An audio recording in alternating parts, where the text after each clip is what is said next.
the successful completion of the last 3 days of International Lecture Series on Language and Literature 2020, today we are again back to begin the session. Now, I would like to begin this session by quoting Ezra Pound, who says that great literature is simply language charged with meaning to the utmost possible degree. Now, you can better understand that the interconnection between language and literature is something inevitable, unavoidable. And through this lecture series, of course, we are trying to explore that interconnection. And it will obviously provide you all, a detailed understanding of the linguistic feature and aspect of English from a wide range of perspectives. And also it will lead you to explore, a wide array of text, different types of text in connection with political, social, and historical circumstances from which they emerge.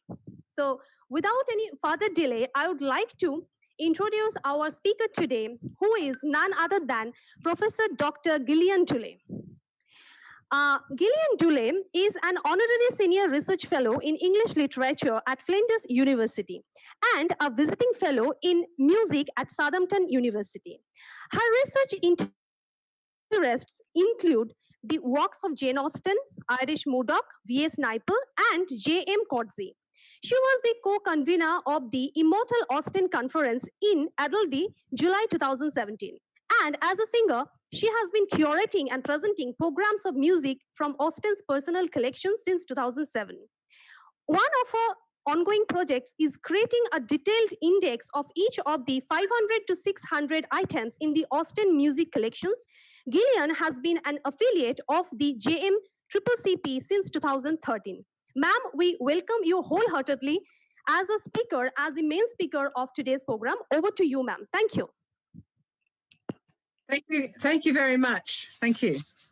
I'm very, very happy to be here and addressing this wonderful group of people. So I've been writing and thinking about music and narrative, particularly in fictional narrative, for well over 2 decades now. I've written extensively on musicianship in Jane Austen's novels since the mid-1990s. And in 2007, I began performing music from Jane Austen's surviving sheet music collection. It's only relatively recently that I broadened my interest in music and narrative to combine these activities and also to consider the subjects in other writers apart from Jane Austen. In my presentation, I will outline 4 projects in which I take a variety of approaches to the relationship between music and narrative. The first is a consideration of Jane Austen's Emma from the point of view of subjective attitudes to musicianship. The second applies the same kind of literary scholarship that I applied to Austen to 2 novels by the British-Irish novelist Iris Murdoch. These novels both set in Ireland and written during the 1960s. In the third example, beginning with explicit musical references in J.M. Coetzee's novel Age of Iron, I look for musical resonances both in his prose and in the form and structure of that novel. And in the fourth project, I return to Austen for the first time, bringing together the apparently disparate strands of music and writing in her creative process, or in her creative practice, by comparing the musical and literary rhetoric of the ballad Colin and Lucy with the narrative rhetoric of Sense and Sensibility. So the first one is that the degree of excellence which she would have been glad to command, subjective attitudes to musicianship in Emma. There are 3 young female musicians in Emma. For each of Jane Fairfax, Augusta Elton, and Emma Woodhouse, piano playing has a distinct significance related to the past, present, and future course of their lives. Their attitudes to their own and each other's musicianship influence their perceptions of their worlds and themselves, and there is a remarkable diversity of implications for each of these young women. As Catherine Libben observes, there in no other novel do so many of the main characters reveal essential aspects of their personalities through their attitudes towards music. Jane Fairfax has the most reason to be ambivalent about her musical skills. We're told that her guardians, the Campbells, have given her an excellent education with the purpose of supplying the means of a respectable subsistence as a governess. And the music is prominent among the talents that she has developed. To Emma, Jane's skill is a source of uneasy self-consciousness and regret at her own lack of application. To Mrs. Elton, it's a means of vicarious gratification and an excuse for officiousness. But what does it mean to Jane herself? For reasons of point of view and plot, we are exposed to very few of Jane Fairfax's thoughts. But we do know that she has resolved to retire from all the pleasures of life, of rational intercourse, equal society, peace and hope, to penance and mortification forever at the age of 21 when she becomes a governess. So Jane's musical skills form part of her competence to the office of instruction, and this fact would hardly be a source of pleasure. Against her own taste and judgment, she may feel that these highly marketable skills now pose a threat to her future happiness, as they prompt Mrs. Elton to rush her against her will into a situation with a fashionable family. Other implications of Jane Fairfax's musicianship can be seen obliquely through the actions and opinions of others.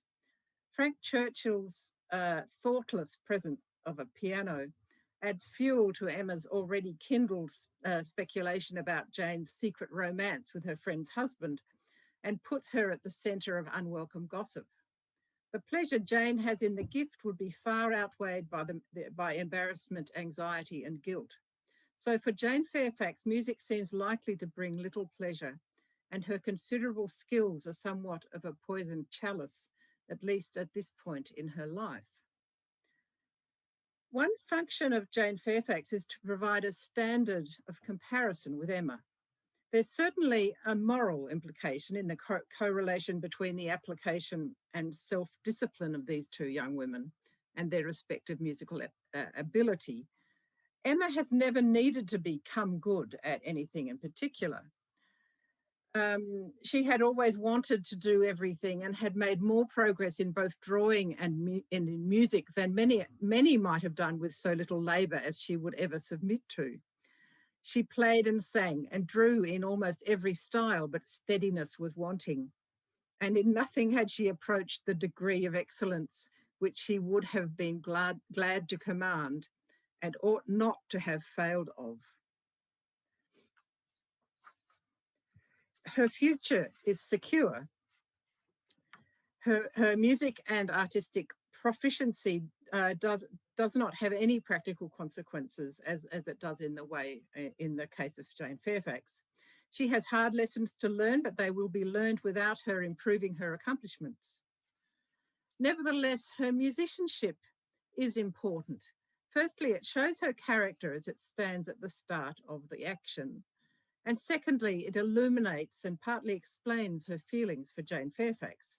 She has a fair estimate of her own skill. She was not so much deceived as to her own skill, either as an artist or a musician, but she was not unwilling to have others deceived or sorry to know her reputation for accomplishment often higher than it deserved. This passage is highly revealing, couched in passives and double negatives, which lessen the moral charge but don't remove it. Her assurance is, however, shaken by Jane. Mr. Knightley suggests that her dislike of Jane is caused by her awareness of their disparity in musical skills. And though the accusation had been eagerly refuted at the time, there were moments of self-examination in which her conscience could not quite acquit her. That troublesome conscience of Emma's is, of course, in the end, her greatest asset. Mrs. Elton, the other young lady, reputed to be accomplished, has no such capacity. Musical proficiency is to her merely a matter of reputation. She wears her accomplishments in very much the same way as she trims her gowns, disclaiming a taste for finery while displaying it to the full. The tendency to vanity and self-deception we see in Emma are caricatured in Mrs. Elton. In Emma, musicianship has no intrinsic value. Jane and Emma have it in approximate proportion to their youthful application and self-discipline. Mrs. Elton uses musicianship as an element in the elaborate image of herself that she's at pains to project, without ever demonstrating her skill. The pleasure that music can afford to either players or listeners is barely glanced at. Only Mr. Knightley refers to the luxurious state of sitting at one's ease to be entertained a whole evening by two such young women.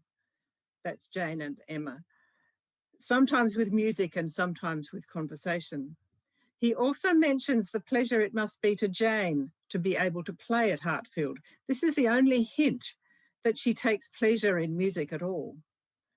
As for Emma, her pleasure is outweighed by her guilty conscience. Only perhaps in Mrs. Weston's cheerful provision of country dances at the Coleses' party do we see an uncomplicated joy in musical performance, unaccompanied by vanity, selfishness, guilt, or dread for the future. So that's the part on Jane Austen's Emma. So now I go on to a 20th century writer, Iris Murdoch. Iris Murdoch, born in 1919, died in 1999, writing all through the second half of the 20th century. She won the Booker Prize in the 70s for her novel *The Sea*. These two novels that I'm talking about today are the only two novels that she set in Ireland, although she did regard herself as Irish. She was born in Dublin in Ireland and was moved to London as a small child with her parents. She had several books of Irish songs in her music library, which is in the archive at Kingston University in London. And some were no doubt inherited from her mother, some books like these from her mother probably. In these two novels that I'm talking about, The Unicorn and The Red and the Green, they're very, very different books, though written within a couple of years of each other in the early 1960s. And in these two books, Murdoch uses music in very, very different ways. These are the two books. Murdoch's 1963 novel, The Unicorn, is set implicitly on the west coast of Ireland, though the words Irish and Ireland are never actually used in the book. It's a mystical Gothic world out of the slipstream of 20th century time, with no telephones, no electricity, or even normal social institutions. Two English characters from outside this world provide the novel's point of view. One, Effingham Cooper, has been a regular visitor to the home of his former classics tutor for several years, while the other, Marion Taylor, arrives at Gay's Castle, the other big house in the area at the start of the novel, quite unprepared for what she finds. Murdoch's use of these two outsiders as the focalizing characters compounds the mystery of this novel. Although they gather information from other characters about historical events, they both struggle to understand exactly what's going on and to know the right thing to do. Some mysteries persist at the end of the book. Now, absolutely at the physical center of this novel, on in particularly in my edition, it's right in the middle page. The enigmatic character Dennis Nolan sings an old Manx ballad from the Isle of Man, a ballad called The Fuchsia Tree. This performance produces an extreme reaction in Hannah Crean Smith, the sort of the mystical Gothic imprisoned woman at the heart of this book. She cries out in pain and sobs hysterically, triggering an extraordinary sequence of events in the second half of the novel that results in the death of 4 characters. It's never made clear why the song produces this effect, but the words are given in full in the novel. Oh, what if the fowler my blackbird has taken? The roses of dawn blossom over the sea. Awaken, my blackbird, awaken, awaken, and sing to me out of my red fuchsia tree, etc. As far as I can discover, nobody's attempted to explain the significance of this song in The Unicorn. Yet Murdoch constructs her novels very carefully, and it's unlikely that the placement at the very heart of this novel is coincidental. The occasion of Dennis's performance of this song is a musical evening at Gay's Castle, where Hannah Crean Smith has been captive for 7 years at the behest of her absent husband, whom she is understood to have tried to kill back 7 years before. In this scene, Marion, who has been engaged as a kind of companion for Hannah, is the observer. The room is divided into half a dozen gentry who make up the audience, and the rest, who are the performers, unspecified and undifferentiated numbers of black maids, presumably black Irish, meaning black-haired, but not, and black-haired and dark-eyed, but not black-skinned, dark-skinned, and red-headed maids who are descended from the Normans, from the other big house. And then there is Dennis, who's a kind of upper servant, a chauffeur, and he didn't count as gentry, but he's also black Irish. Other music is performed before Dennis sings this Manx ballad.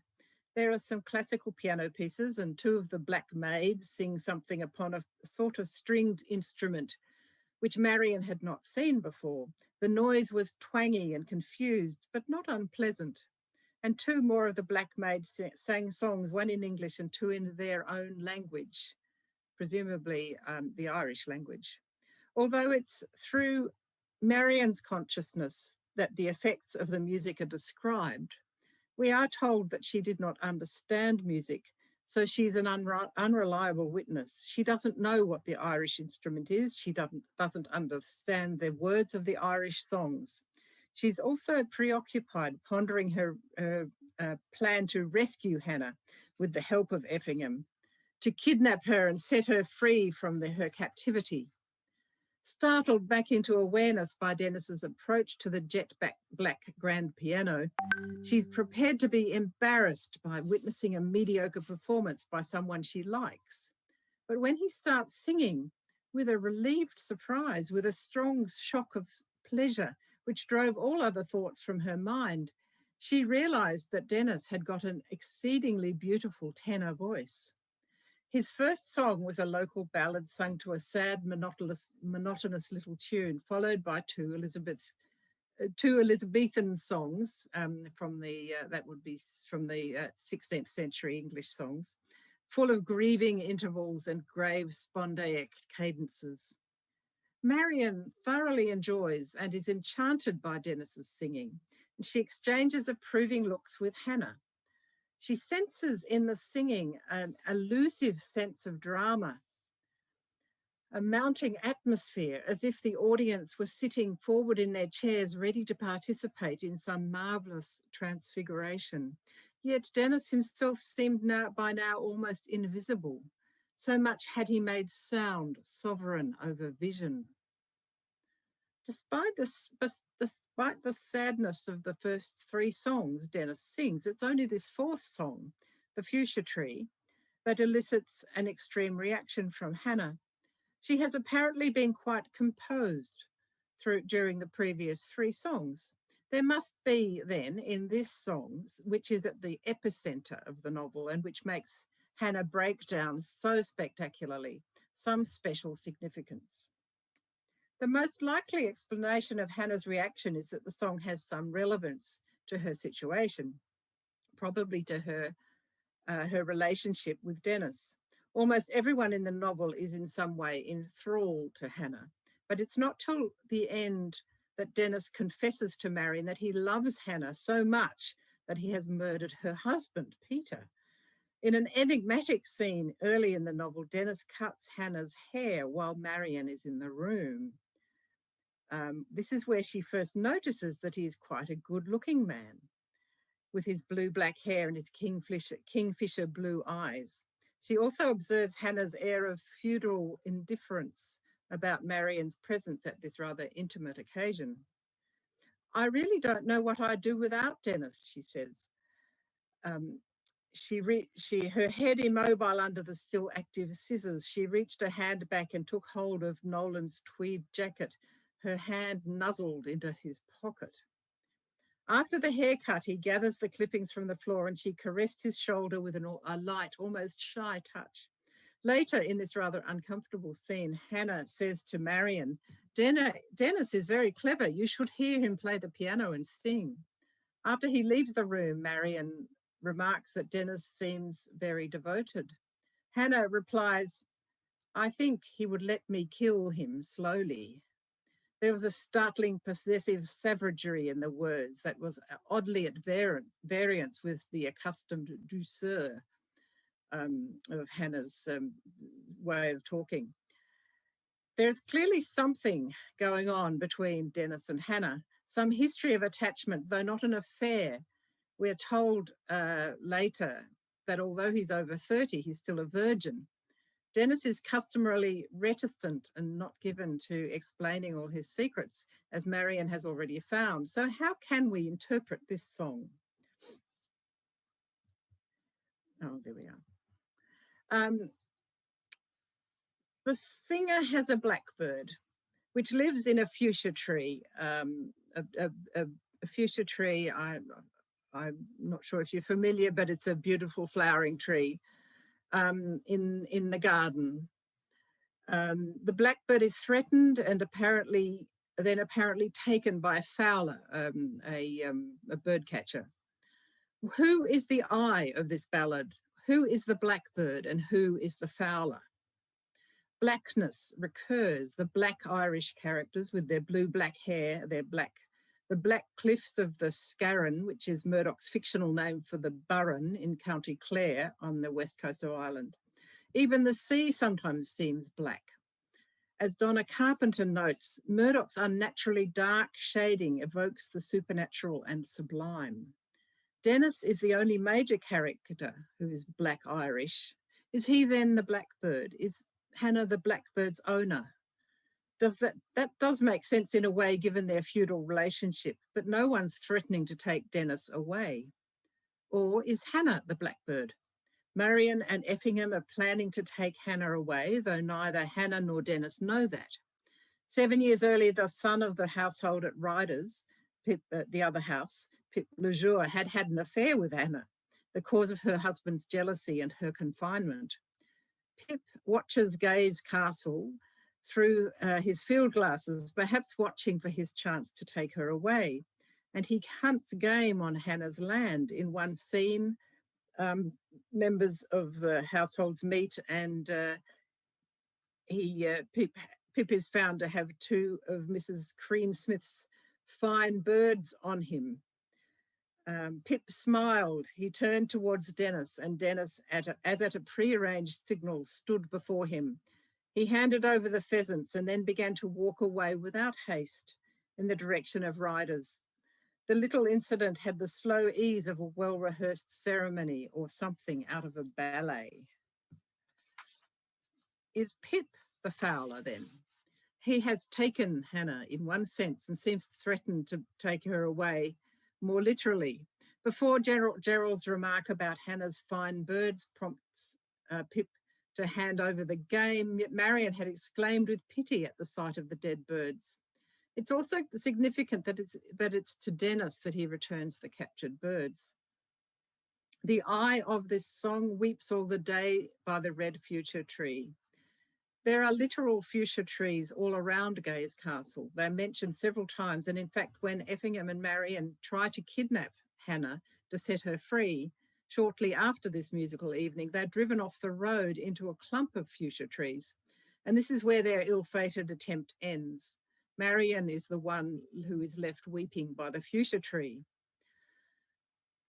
So the correspondences between the plot of the novel and the micro story of this ballad are not literal or exact. The song, however, has, perhaps for the very reason of its elusive meaning, an emotional charge which resounds through the novel, echoing themes of captivity, capture, longing, deprivation, loss, and absence. Murdoch uses mythic illusion to mystify rather than to simplify, as always. There could hardly be a more different book, even though this novel is The Red and the Green is only 2 years later and it's also set in Ireland. They could hardly be more different. This is a historical novel, Murdoch's only real historical novel, set during the 1916 Easter Rising in Dublin. All of the music in this book is clearly emblematic of one side or another of this divided society, and much of it's either religious, political, or military. The characters in this novel, although related in various ways, are divided into the Irish Catholic Dumais and the Anglo-Irish Protestant Bellmans and Chase Whites. Christopher Bellman, actually English, but an expert in the antiquities of Ireland, is said to keep aloof from politics and controversy. But he recounts quite early in the novel a scene he had witnessed that day at Liberty Hall. This is Liberty Hall here. Let's see, yeah. During the week before Easter, where the Irish flag was raised and volunteers drilled to the sound of bugles and pipes, bringing tears to the eyes of the assembled crowd. He claims that it means nothing, but his prospective son-in-law is disturbed. His prospective son-in-law, Andrew, who's visiting from England, is disturbed and feels that Christopher had perhaps been more interested than he pretended to be.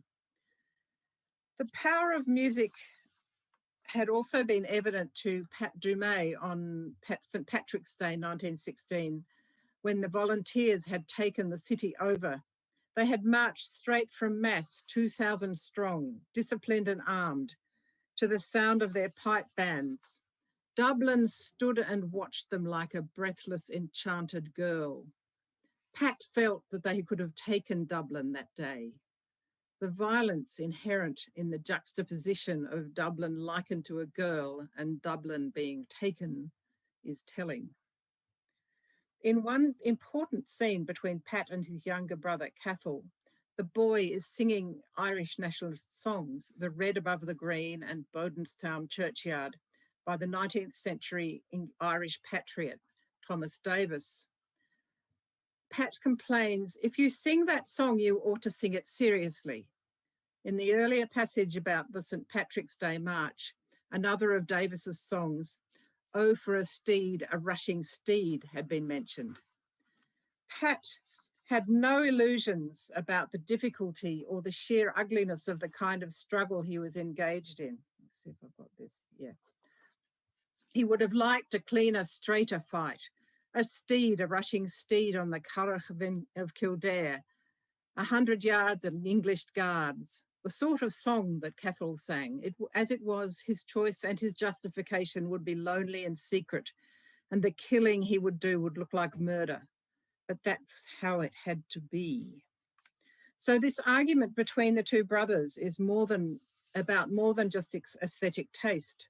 The crucial problem for Pat is that his devotion to the nationalist cause is weakened by his protective love of his younger brother.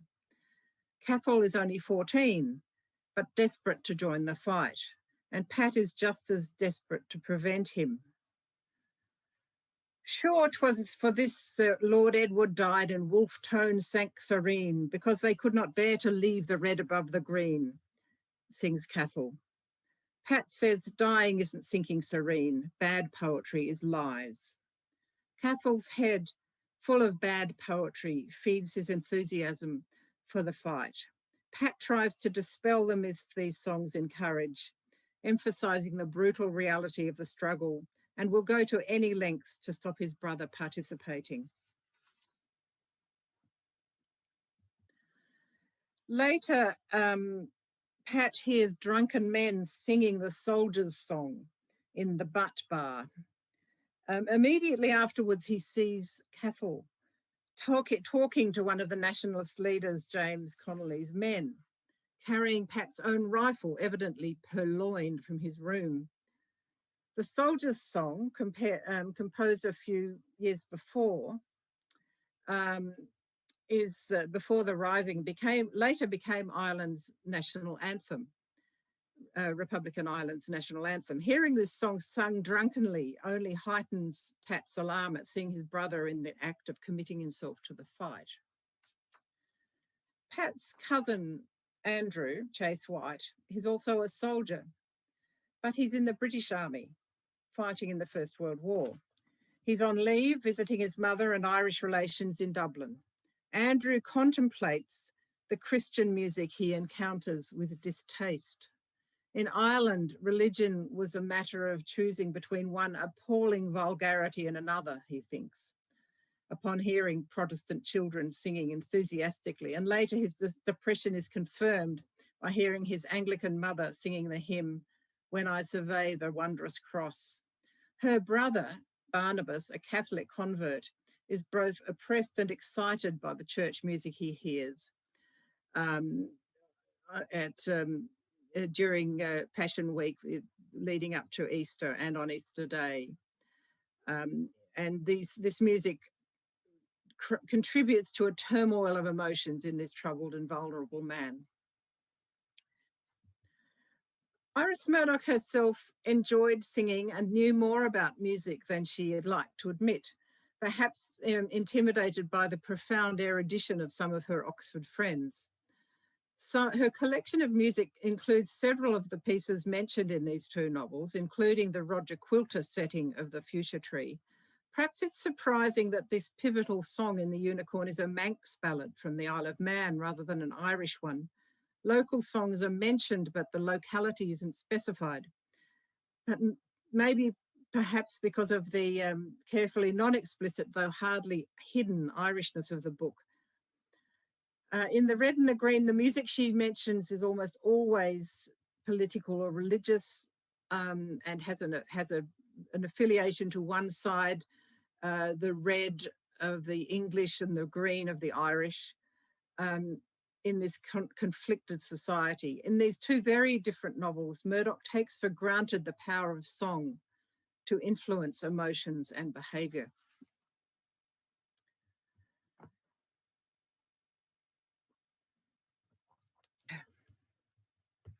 So now on to J.M. Coetzee's 1980s book, Age of Iron, 1990. In my discussion of Coetzee's engagement with music, I begin with a quote from a later novel with David Lurie's unspoken belief that the origins of speech lie in song, and the origins of song in the need to fill out with sound the overlarge and rather empty human soul. However, I'm pulled back from Disgrace to the earlier South African novel, Age of Iron, and another character who tries to use her voice to fill her soul, who needs to learn not so much how to live in her time and place as to how to die in it. In 1990, Coetzee said that Mrs. Curran bears the authority of the dying and the authority of the classics. Both these authorities are denied and even derided in her world. The first because hers is a private death, the second because it speaks from long ago and far away. For much of the novel, The denial of Mrs. Curran's authority means that she speaks without being answered. Nevertheless, it's possible to read Coetzee's work as a kind of polyphony. And indeed, in Doubling the Point, a book of conversations and essays, Coetzee notes that there is a true sense in which writing is dialogic, a matter of awakening the counter voices in oneself and embarking upon speech with them. It is some measure of a writer's seriousness, whether he does evoke or invoke these counter voices in himself. Rather than being a monologue like a simple melody, this kind of writing requires or assumes equal voices engaging together in a discussion. As in polyphony or counterpoint, Carol Clarkson discussing this passage doesn't make the musical connection explicit, but she does say that Coetzee pulls out all the literary stops to switch the terms of the conversation, and in doing so, he plays up the counter voices. Now, counter voice is not itself a common musical term in Western musical discourse. The musical term is counterpoint, which is the simultaneous combination of two or more melodies to make musical sense. A musician will naturally think, on hearing Carol Clarkson's quote there, of the master of contrapuntal organ music, Johann Sebastian Bach. In his essay, What is a Classic?, Coetzee interrogates his youthful memory of hearing Bach for the first time. What he heard on a day in 1955, when he was about 14 or 15, he confidently states, was Bach's Well-Tempered Clavier, played on the harpsichord. The Well-Tempered Clavier consists of two sets of 24 preludes, each followed by a fugue. Fugues are the apotheosis of counterpoint, but counterpoint is present in almost all Bach's works. Mrs. Curran is a classicist. Her sensibility is anchored in the ancient civilizations of Greece and Rome, but her classicism encompasses classical music too.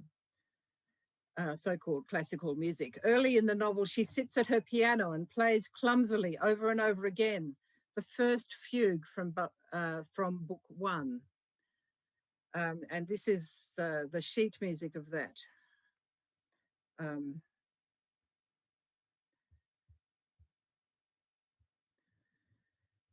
She's challenging herself.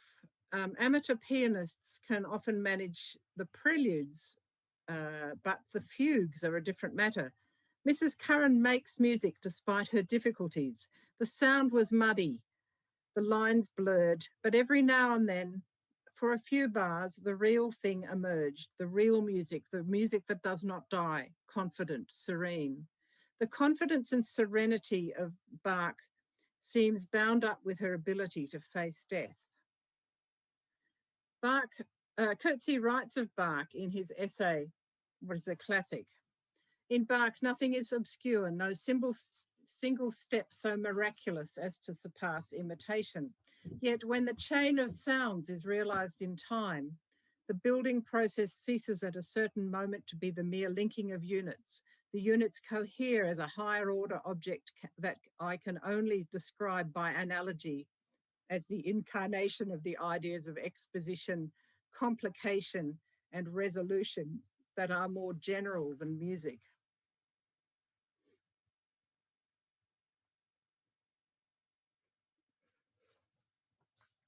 Is this not in turn analogous to the process we witness in this first part of Age of Iron, exposition? Mrs. Curran receives a diagnosis of terminal cancer, and on the same day, the tramp Vercueil appears in her backyard. Complication, struggling with the new Bach on the piano, and Vercueil listens.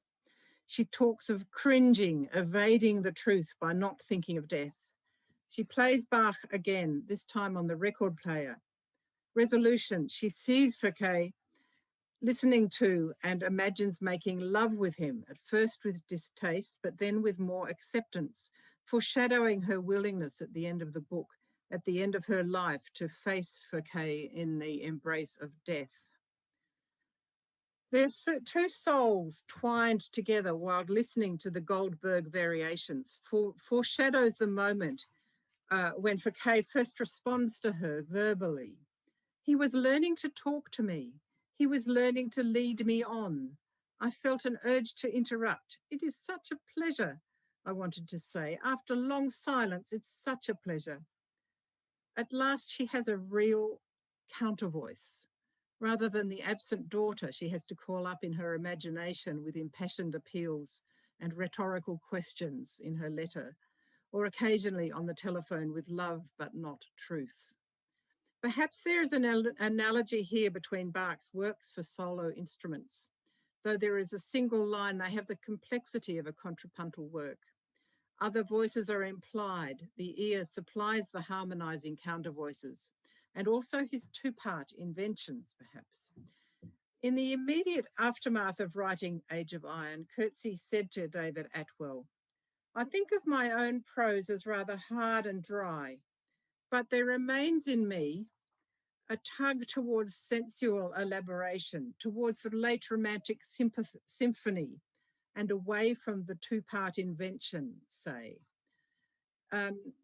So Bach's two-part inventions are simple counterpoint for keyboard, written as teaching pieces, for perhaps not beginners, but for elementary students. And here's a little sample.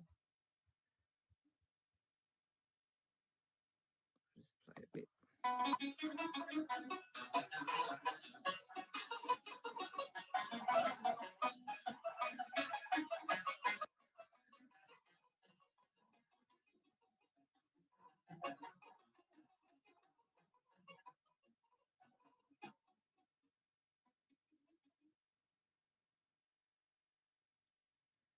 Um,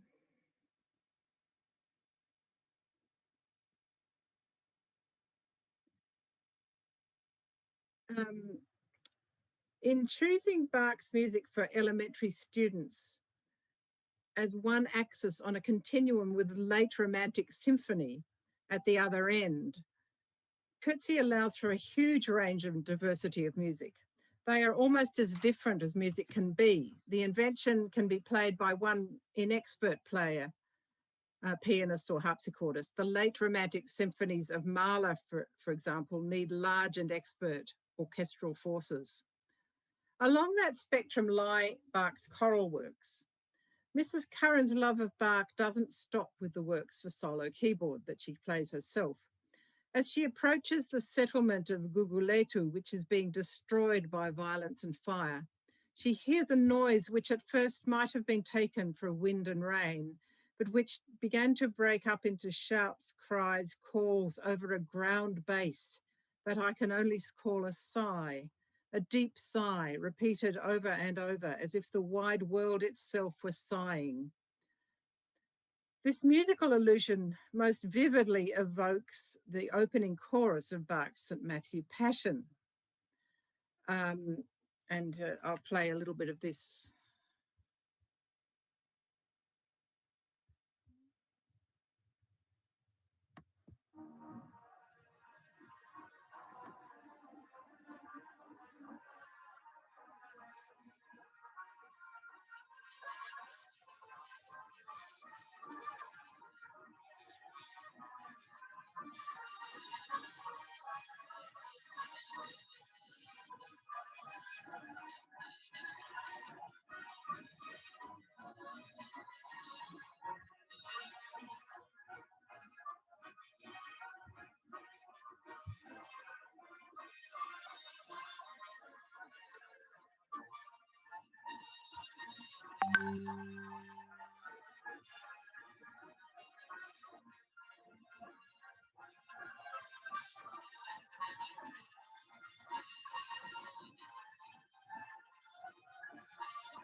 very hard to stop that wonderful music. Although it's not strictly speaking a ground bass, it has a sighing, tragic pulse in the orchestra that accompanies the divided choir, one half calling to the other in antiphonal counter voices. Seht, wenn, seht, seht ihn, wie, seht was, seht wohin. This famous chorus is as moving as any Mahler symphony and hardly less complex, with 8 orchestral and 9 choral parts. Mrs. Curran writes that the ariosos from the St. Matthew Passion are wound into my soul and knotted 1,000 times so that no one and nothing can undo them. Bach's sacred vocal music, the Passions and the cantatas, are perhaps the most complex, moving and dramatic music ever written about death. The ariosos, the arias, contemplate the death of Christ and the death of the singer. Mache dich mein Herz rein, ich will Jesum selbst begraben, sings the bass in part 2 of this wonderful piece of music. The attention inwards is found in many of Bach's sacred arias. And for Lutherans, such as the Bachs, according to David Yearsley, the fate of the soul was the responsibility of the living individual, nurtured by the family and the church. At death, the destiny of the soul was determined irrevocably. The ars moriendi, the art of dying, became the essential task of an everyday life shadowed by mortality. Mrs. Curran's ars moriendi is not a simple theological question. She longs to be saved. I do not want to die in the state I am in a state of ugliness. I want to be saved. How shall I be saved? The Bach aria, in the most sublime and comforting rhetoric, answers, Welt, geh aus, lass Jesum ein. World, get away, let Jesus in. Mrs. Curran writes, why do I not call for help? Call to God, because God cannot help me. God is looking for me, but he cannot reach me. God is another dog in another maze. There's no doubt that Christian rhetoric is present throughout this novel, Age of Iron, accompanied by a heavy freight of allusions to other ancient and classical cultures.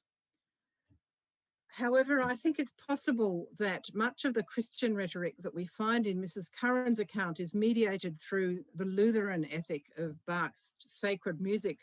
The attention is turned inward to the individual soul, readying oneself for death. Mrs. Curran is not uncritical of this tendency, however. The country smoulders, yet with the best will in the world, I can only half attend. My true attention is all inward upon the thing, the word for the thing inching throughout my body. Of course, she means cancer.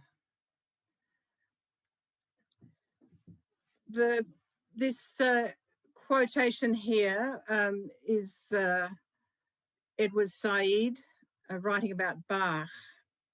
In the early 1990s, at the time when he had just written Age of Iron, Coetzee said that he had thought of his prose as hard and dry.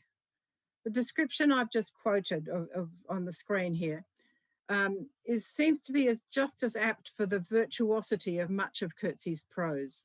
The way he links ideas across paragraphs using repetition and holding ideas across time, like a keyboard player holding counter voices in the fingers, using homonyms, assonances and half rhymes, echoing musical sequences and motifs, and always the musical rhythm of his prose invites reading aloud.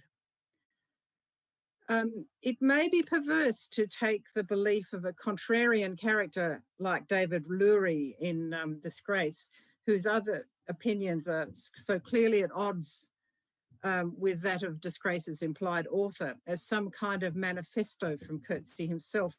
Nevertheless, I do believe that one of the clues to Coetzee's enduring popularity is the musical quality of his prose, which sings itself from the page directly into the reader's mind and soul. How am I going for time?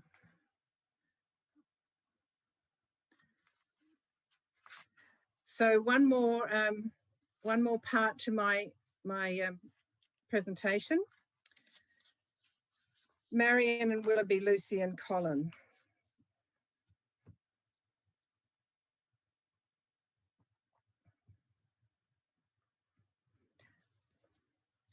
What's my next? So many of the song lyrics, sorry.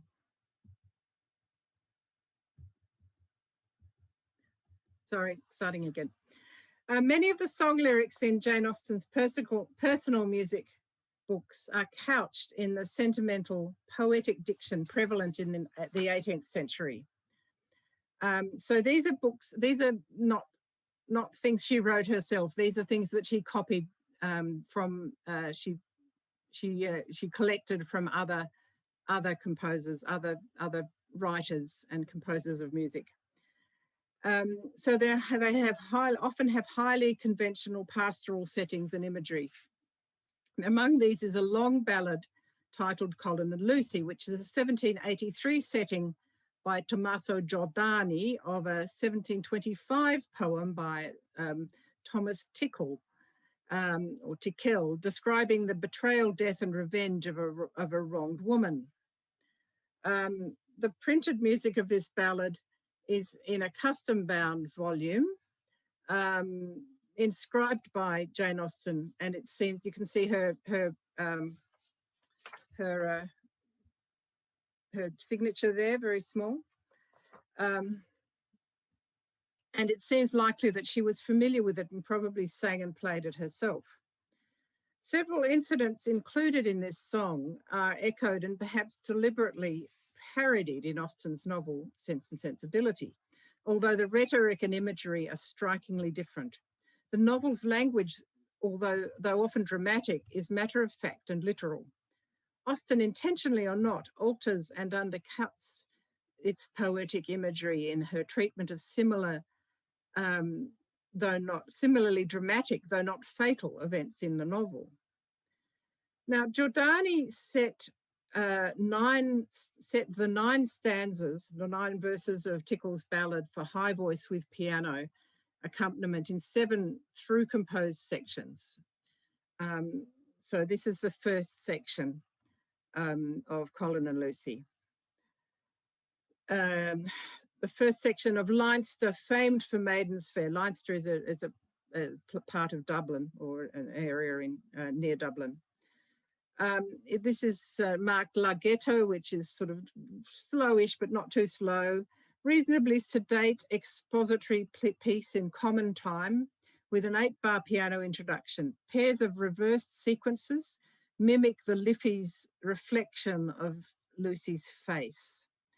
The word luckless love introduces a key change, taking the melody high into the soprano range with a further intensification to the relative minor on her choral lips. So there are sort of musical echoes here. Oh, Have You Seen a Lily Fair brings the melody back to the home key with beating rains emphasized by runs of quavers tied across the syllables. The pathos in the last line of this section is expressed by a succession of downward melismas on the words drooped and slow. So you can see these here.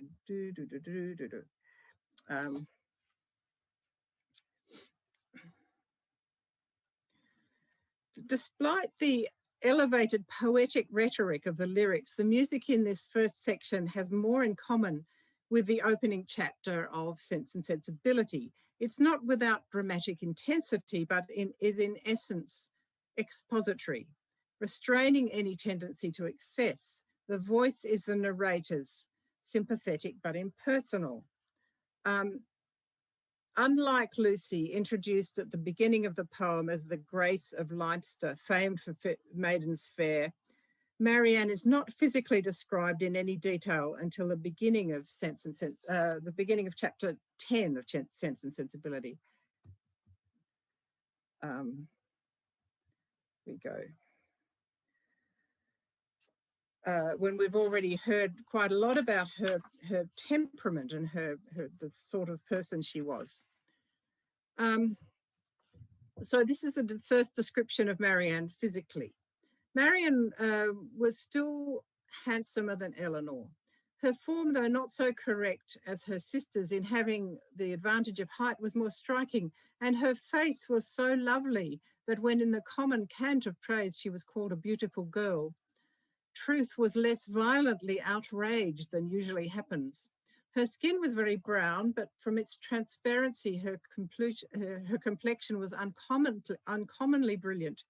Her features were all good, her smile was sweet and attractive, and in her eyes, which were very dark, there was a life, a spirit, an eagerness which could hardly be seen without delight. This description, although complimentary, sounds strangely as though Marion is being compared, assessed against a checklist of criteria: her form, her face, her skin, her features, her smile, her eyes. As is so often in Austen, the case in Austen, the description occurs at a point when a newly introduced character encounters Marianne, and it's implicitly Willoughby's own view, since the previous paragraph ends, of their personal charms, the Dashwood girls, he had not required a second interview to be convinced. Although in both cases the young woman is unusually beautiful, the narrator's wry comment about the common cant of praise is in quite a different register from Tickell's formulaic description of Lucy as the fairest among the fair. Tickell provides similar details, though not more originality. Shakespeare was already satirising coral lips in sonnet 130. My mistress' eyes are nothing like the sun. Her coral is far more red than her lips red. Tickell's second stanza begins, "Oh, have you seen a lily pale when beating rains descend? So drooped this slow consuming maid, her life was at near an end." Compared with Tickell's picture of Lucy's decline, this description of Marianne's physical appearance following Willoughby's defection is almost brutally unromantic. Again, typically conveyed via an observer, in this case her half-brother John. "My dear Eleanor, what is the matter with Eleanor? She looks very unwell. She has lost her colour and is grown quite thin. At her time of life, anything of an illness destroys the bloom forever. Hers has been a very short one." And he goes on, "She was as handsome a girl last September as any I ever saw, and is likely to attract the men. There was something in her style of beauty to please them particularly. I remember Fanny used to say that she would marry sooner and better than you did." This is no romantic image of lilies beset by bad weather here, just a tactless calculation of Marion's devaluation on the marriage market due to her loss of beauty. Austen's choice of John Dashwood as a mouthpiece for the description of Marion's state is almost comically appalling and underlines Austen's deliberate refusal of the poetic, sentimental register of the words of the ballad. So there's a lot more I could say about this ballad, but the short fifth section of the cantata starts with high drama. So I'll try and play this bit.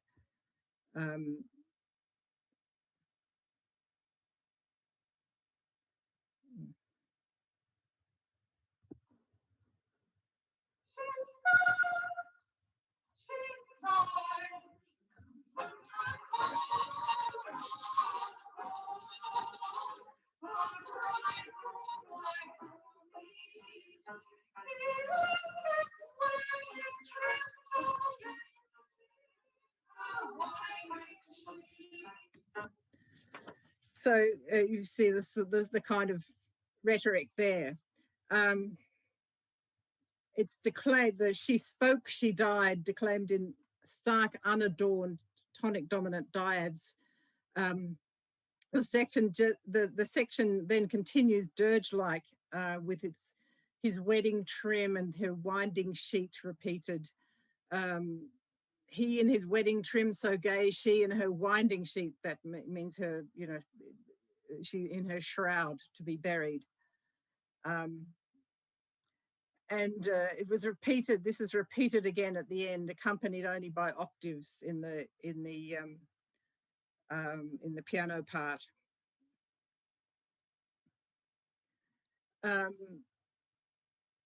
This short section, only 16 bars long, contains the most dramatic music in the whole cantata. It's simple with no piano introduction or coda at the end, very little rhythmical variation and short repeated phrases. At moments of high emotion, short exclamations are natural, as is repetition. Perhaps you mean, my brother, you mean Mrs. Robert Ferrars. Mrs. Robert Ferrars was repeated by Marion and her mother in an accent of utmost amazement. This is, of course, when Edward comes back and they realise that it isn't Edward that has got married, but Robert. Though the nature of the drama is different, the static nature of this passage echoes the short repetitive phrases of this most dramatic part of the cantata. Now, whether any of the echoes from Tickell's ballad and Giordani's cantata I have excavated in Sense and Sensibility have actual basis in influence, whether there are any genuine parallels to be drawn can't ever be known. I only mean to state a possibility, but it seems to be natural that the music that Jane Austen played and sang often and whose rhythmical and melodic patterns were lodged in both her mind and in her what musicians call muscle memory, would influence the rhythms and melodies of her writing. Although her prose isn't decorated with metaphor and her hyperbole like Tickell's ballad, reading her work aloud is not unlike singing. Her prose is structured with the human voice in mind. Its supple rhythms are more akin to the metrical variety to be found in a well-crafted song than the humorless meter and regular meter of Tickell's verse. And her figures of speech are hidden in the warp and weft of her narrative voice and the words of her characters, spoken or unspoken, and are more musical and pervasive for that reason. So thank you very much for listening. I'd be very pleased to hear if you've got any reactions or any questions. Thank you.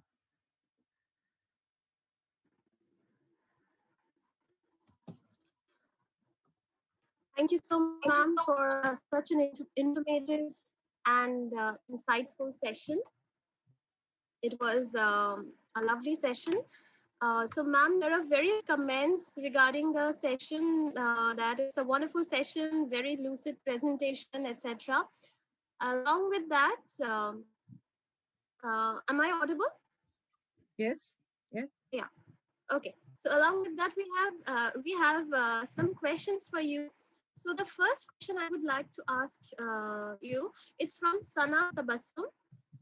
She says that, hello, ma'am, do musical allusions in Jane Austen's novels have any relevance to society they were living in? I would repeat, do musical allusions in Jane Austen's novels have any relevance to society they were living in? Over to you, ma'am. To the society they were living in? The society yes, ma'am. Living in. Yeah, well, I think yes, ma'am. I think they did. I think there's certainly a you know, the music was a very much a part of daily life in her days. In fact, as it is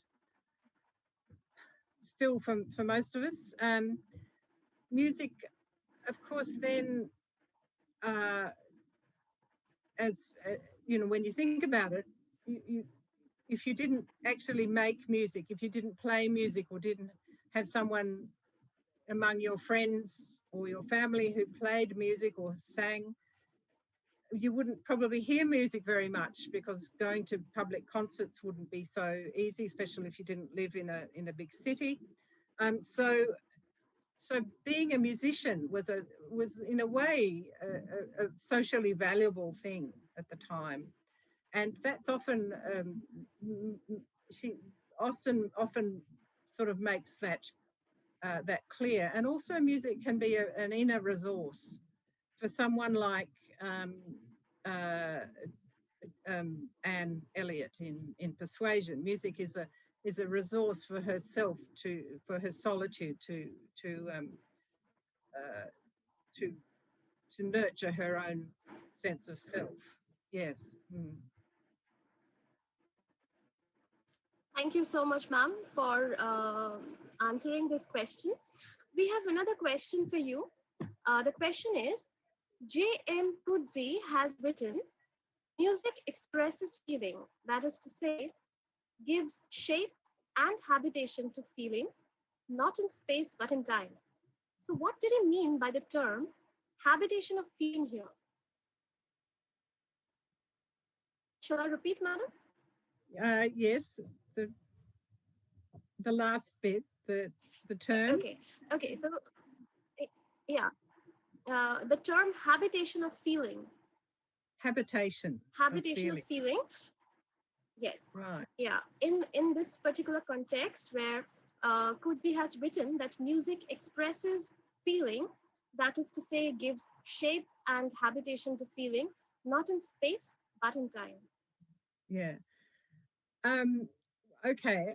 I that's a lovely quotation, and I'm not actually familiar with that. I'll have to look that up. I suppose it means habitation is like a place to live, isn't it? So it gives somewhere for your feelings to be. It gives somewhere for your feelings to reside, and that's interesting. And that idea of it being in time rather than in a place like you might have a sort of feeling about a particular place that would be a geographic space-based habitation, but the habitation that you could experience with music is more. You don't have to be anywhere in particular. You're just with the music and the time and during that time. So that's a very interesting thought, and one that I will pursue. Thank you very much. Thank you so much, ma'am. What an excellent answer. So, ma'am, another question for you is from Pooja Rakecha. She has asked, I would like to ask, why did you specifically choose Jane Austen, Murdoch, and Coetzee? Why did you specifically choose Jane Austen, Murdoch, and Coetzee? Well, Jane Austen. I've always loved Jane Austen since I was a very young student, and I've always been a musician, and so I noticed the musicians in Jane Austen very early, and thought that there was something there to examine. So when I came back to studying, I went straight to Jane Austen and music. With Iris Murdoch, I came to her music later. She was an author I studied in my when I did my PhD thesis, but it's natural for me once I start getting to know a writer to start thinking about music in relation to their work. So, and the same with Coetzee. I think Coetzee. I've written a monograph on Coetzee, which was published about 10 years ago. So thinking about music in literature sort of comes to me quite naturally because I'm also a musician. And if I'm studying any author in any depth, I will think about music in relation to their work if there's any angle at all.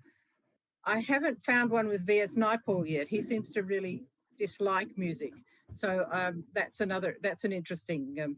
I must try that one day because he's. You can never quite believe anything that V.S. Naipaul says. So that's an interesting new challenge for me.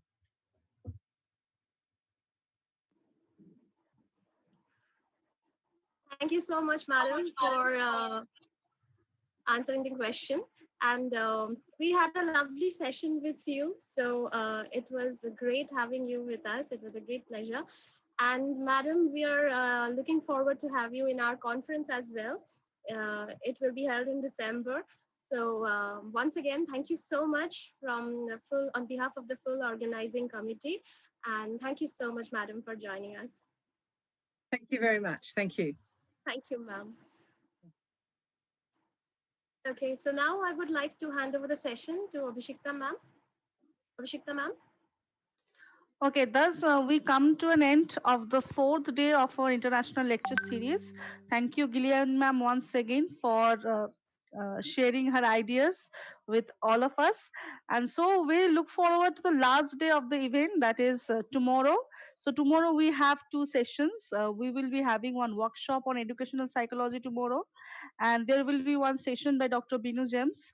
So all of you, please stay tuned with us, because all of you have invested 4 long days in order to listen to all the beautiful sessions that we have prepared for all of you. So have a very nice day and meet us tomorrow as well. Tomorrow is the final day. Do not miss tomorrow's session. Thank you. Thank you, everyone. Bye, ma'am. Have a good day. Thank you very much.